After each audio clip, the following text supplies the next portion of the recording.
Thank you for joining me. My name is Myra Moore with Moore Football LLC. Joining me today is Victor Hubbard Jr., a defensive back. Hey, Victor. Thank you so much for being here with me today. So first, before we get into the good details of the interview, tell me a little bit about yourself. What school you're coming from, the different positions, your weight, height, all that good stuff. My name is Victor Hubbard. I'm from Peru State College in Peru, Nebraska. I'm 6'1", 190 pounds. Coming out of Denton, Texas. Nice. Okay, so do you only play defensive back, or are there any other positions that you're pretty good at, or that your secondary positions? Really, I like to stay versatile. You can put me on kick return, you can put me on punt, kickoff, safety, nickel. I like to play all over the field. That's good. That's amazing. So how are things going for you? I know with the whole corona and everybody is locked down. What have you been doing to stay in shape? Have you had any type of testing, pro days, or anything like that? Speaking of which, I have a pro day coming up this Thursday with 1-9 in Argyle, which is really what I've been training with. But so far with this quarantine thing, it's really been a really shaky, couple months with everything going on. So found ways to keep working out, and we got a workout going, a weight room in the backyard. So really can't lay off on getting better every day. So yeah, the silver lining about all of this lockdown, believe it or not, is that you get extra weeks of training, but you have to take advantage of that. Meaning you have to, even though it's at home, you have to really force yourself, stick on the schedule, get up early in the morning, go out and do however you start your schedule off, but stick to it. That way you're not just laying around and gaining the pounds. I weighed myself today and I was like, oh my God. we got to do something. So the pro day that you have coming up Thursday, is it virtual, or how is that going to be held? Yeah, this is going to be a virtual pro day. We're going to do everything that everybody does in the pro day. I'm going to have Coach Cleemack helping me out with the DV drills, Coach T. Griff helping me out with the 40 times and the L drill and the shuttle, and then we're going to go back to the facility and hit our 225s, hit our vertical and everything. We're going to knock it out, get out the way, so we can send it out to scouts and get my name out there on the board. Yes. So, being that you're on defense, I know the 40 impacts certain positions, but it's really important for everybody, because that's the first thing scouts ask for. Well, what's his 40? He's a linebacker. Do we really? It doesn't matter. So how fast are you? What's your last 40? My goal, obviously, is to get in those 4.3s. But I'd say a sub 4.4 is really what I'm aiming at right now. I want to focus on getting that number lower, keep pushing with every bit of technique and everything that goes down. Yeah, that would be amazing. And I mean, you're a big guy, so to be that fast in your position, that's a good thing to have. That's a good thing. And I hate running, so I commend you to be able to do all that, because I mean, if it was a zombie apocalypse, I'd probably be the first one dead, because I'm not running. I hate to run. What else do you have going on? Have you had any talks or any virtual workouts? Well, not workouts, but virtual conversations with any teams? So far, really, I've just been focusing on the grind. I'm from a smaller school, so trying to get my name out there on the board is more of a struggle. But I don't like to make excuses, and I don't like to feel sorry for myself. So we're gonna continue to get better. We're gonna continue to grind and push for everything that we want. Yes, and it's been such a shocking turn of events that even D1 players, athletes that are out there that have gone to these top schools, are in your same position. They're having now to grind the way you guys have always grinded.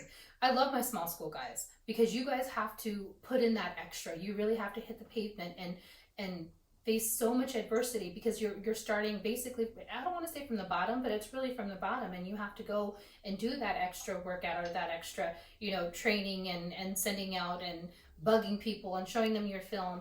And they've never really had to do that, because not that they've had it handed to them, but there's kind of like a set course that they follow, right? And that their name goes into the draft, and then from there it's just however it ends up. But now that they're in your guys' positions, to where they see they have to send out those emails, they have to promote themselves, they have to find people to interview them, find people who are willing to interview them, because there's some people out there who you have to meet a certain criteria, and it's crazy. So I really commend all of my small school guys. You guys know what it means to have to bust your tails day in and day out just to be recognized, so people can see that you're not just the next man, but you have some talent that should be on a team. And that leads me to ask you, what would you consider as your greatest strength as a player? I think one of my greatest strengths is that I'm a competitor at all times. Growing up in this house that I live in, man, the standard has always been up here. There's no, like I said, there's no excuses as to why you can't be great. I was always told not to excuse my language, but not to half-ass do anything. Mm-hmm. To finish everything that you do, to go at it. If you're gonna go for it, go for it. You know what I mean? This is, everything is hard nosed in this house, and we make sure that we take care of business here. Because that's life. That's the real world. Nothing is easy out here, and I don't care who you are. It's not easy. And to get your kids thinking from the beginning that it's easy, you're handicapping them before they're out into the real world. So that's amazing. It's funny that you said that, because that's what I tell my boys. I have boys. I have 4 boys. So that's one of my things. Don't do it. I mean, why? Otherwise, I'm going to make you go back and redo it. Do it right the first time. That's amazing.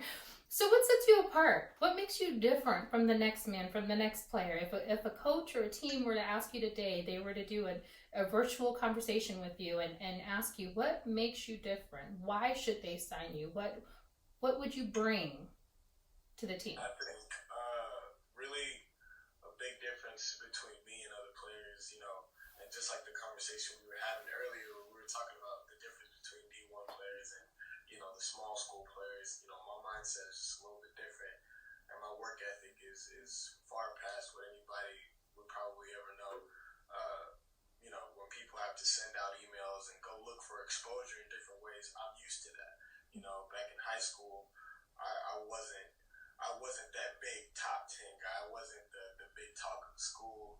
I wasn't, all up on billboards and, highly talked about. So I had to go out and get a college ball dream by myself. And I had to go, sit down with my dad, and, it took tears because I wasn't feeling that I was getting the exposure that I wanted. So I had to go and reach out to different people and put myself out there for different coaches to go, hey, look at me, I'm athletic. You know what I mean? I'm a guy that you should look at. And so now we're in that same position to where it's like, I don't have all the high technology. I don't have anything given to me. I don't have anything just handed me on a plate. So no, I gotta get up in the morning and I gotta run these sprints and I gotta go in the front yard and I gotta do these cone drills and grab my cleats and get in the mud. And I gotta go in the backyard and bench on the ground because we don't have a bench. You know what I mean? So there's no excuses there. I have to get it out the mud, which is the way I'd rather have it anyways. So you've earned your spot. That's amazing, and I wish you the best. And I know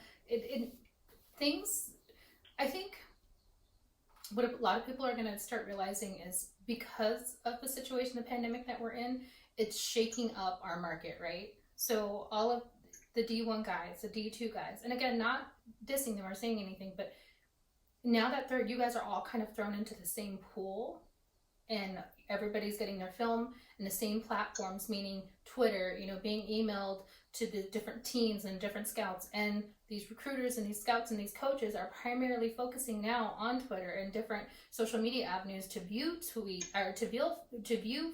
film and all that good stuff.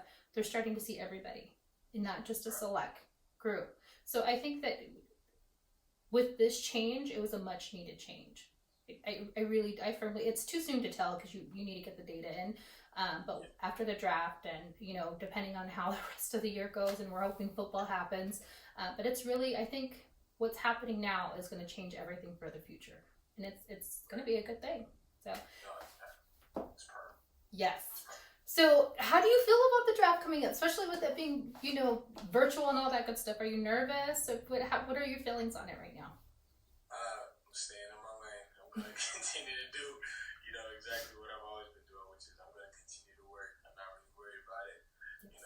Those are just names to me. I want to play football. I don't care if I'm on a practice squad. I don't care. I want to play football, and I want to Show the world what Victor has. Exactly. Love it. Well, thank you so much, Victor. I wish you the best of luck. Whatever I see that you tweet out there, let me know. Tag me, and I'll for sure retweet. I'm hoping for the best, especially since everything is still kind of, we don't know. We'll find out soon after the draft if everything is going to start on time or if they're going to have to extend it. So I'm hoping football comes back because I know we're all dying right now. Right. No sports is killing everybody. So, but thank you again. You guys, be sure to like, retweet, follow him. You would be amazed, and it's really shocking, just one retweet, how it could change the course of somebody's life. So be sure to like, let's support our small school guys. The full interview is uploaded to More Football on YouTube, as well as at morefootball.org. Thank you all so much for being here. I want to thank you again, Victor. You're welcome. You have a good one. And please, everybody stay safe, stay in. Let's get through these next couple of months so we can get over the peak and get back to normal. Thank you.